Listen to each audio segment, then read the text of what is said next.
Terkait dengan Satgas Ramadan Idul Fitri 1444 Hijriah, Pertamina Patraniaga di Regional Kalimantan telah menyiapkan upaya-upaya untuk menjaga stok BBM dan LPG. Sebagai informasi, Satgas itu sendiri kami akan mulai dari tanggal 1 April 2023 sampai 2 Mei tahun 2023. Nah, untuk stok BBM sendiri, jenis gasolin itu adalah Pertamax, Pertalite, dan sejenisnya. Untuk wilayah seluruh Kalimantan ada kemungkinan naik 7%, dan untuk wilayah Kalimantan Timur diperkirakan akan naik 10%, terutama di H-7 dan H-3 dari Idul Fitri nanti. Karena kalau dari tren-tren sebelumnya, memang di H-7 dan H-3 inilah puncak kenaikan atau puncak permintaan dari masyarakat terkait dengan BBM. Nah, tapi memang nanti untuk di hari H itu sendiri, di Idul Fitri justru akan turun, karena memang mayoritas masyarakat akan dinamikanya akan ada di rumah ataupun di rumah kerabatnya ya. Nah, untuk LPG sendiri seluruh Kalimantan itu diperkirakan akan ada kenaikan sebesar 4,5%, dan untuk Kalimantan Timur sendiri kemungkinan akan ada penambahan sekitar 5%. Nah, itu yang akan kita coba upayakan, bahwa stok BBM dan LPG selama Ramadan dan Idul Fitri akan tetap terjaga. Tapi juga memang kita tetap butuh dukungan dari seluruh masyarakat, rekan-rekan media, dari pemerintah daerah setempat dan aparat keamanan, bahwa memang terkait dengan BBM dan LPG ini, karena memang beberapa produk kami adalah subsidi dan ada kuotanya, sehingga memang kita harus sama-sama menjaga.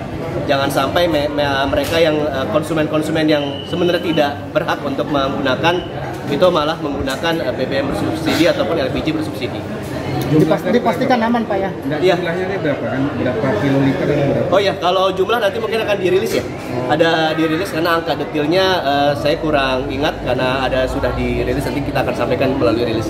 Ada penambahan dari tahun kemarin? Penambahan? Oh ya, kalau dilihat dari tahun lalu jelas terlihat ada penambahan ya. Tapi memang penambahannya karena tahun lalu itu juga sudah dipersilakan oleh pemerintah untuk melakukan mudik dan lainnya ya. Jadi kalau tidak salah penambahannya kurang lebih sekitar 5% kalau dari tahun lalu. 5%. Tapi kalau dibandingkan dari awal Covid itu sudah 20-30%. Artinya sudah normal seperti tahun 2019. Ya.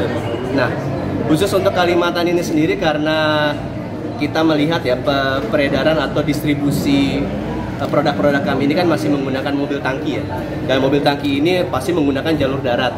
Nah, tentunya kami sangat berharap jalur-jalur darat ini, apalagi yang rusak-rusak ya, karena kalau rusak itu mobil tangki kami juga pasti akan memelankan kecepatan, dan pasti waktu pengiriman akan menjadi lebih lama.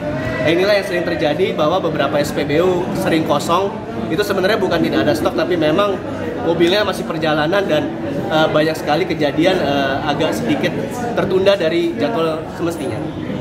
Ada upaya komunikasi dengan pemerintah? Iya, upaya komunikasi terus kita lakukan, terutama dengan aparat keamanan dan juga pemerintah daerah, dinas terkait ya. Tapi itu juga nanti selama Ramadan Idul Fitri sepertinya akan ada rapat koordinasi lebih lanjut, dan biasanya di H-minggu itu kami diundang rapat oleh Pak Gubernur atau Pak Kapolda untuk mengamankan pasokan selama Idul Fitri nanti. Makasih pengamanan nggak Pak untuk supply BBM subsidi khususnya solar Pak? Karena kan banyak sekali pengetahuan. Nah, kalau ini kita akan balik lagi ke peraturan presiden ya. Jadi sebenarnya Pertamina Patraniaga ini ditunjuk hanya sebagai lembaga penyalur. Siap. Jadi kalau dikatakan lembaga penyalur, bahwa kami hanya memiliki wewenang di dalam lembaga penyalur kami sendiri. Jadi kalau penyelewengan yang ada masih di dalam SPBU, masih di dalam agen, itu bisa kita tindak. Dan beberapa kasus itu agen dan SPBU sudah kami tindak. Tapi kalau sudah keluar dari pagar SPBU, nah ini tentu kami sangat berharap koordinasi dari pemerintah daerah dan juga aparat keamanan. Karena memang yang memiliki hak penangkapan, hak penegakan hukum itu pemerintah daerah dan juga aparat keamanan. Tapi tentunya kita akan terus berkoordinasi sehingga nanti pasokan BBM LPG selama Ramadan dan Idul Fitri tetap terjaga. Di antara 5 wilayah operasional di Kalimantan ini, konsumsi terbesar BBM itu di daerah mana? Kaltim atau apa? Ya, jadi kalau konsumsi BBM itu paling besar memang Kalimantan Timur.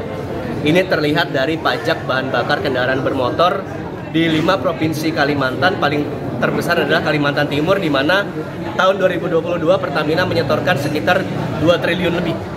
2 triliun lebih kepada pemerintah daerah Kalimantan Timur. Lalu yang kedua itu Kalimantan Selatan, ketiga Kalimantan Barat, dan seterusnya. Jadi memang kalau secara penyaluran dan secara pendapatan pajak itu terbesar Kalimantan Timur.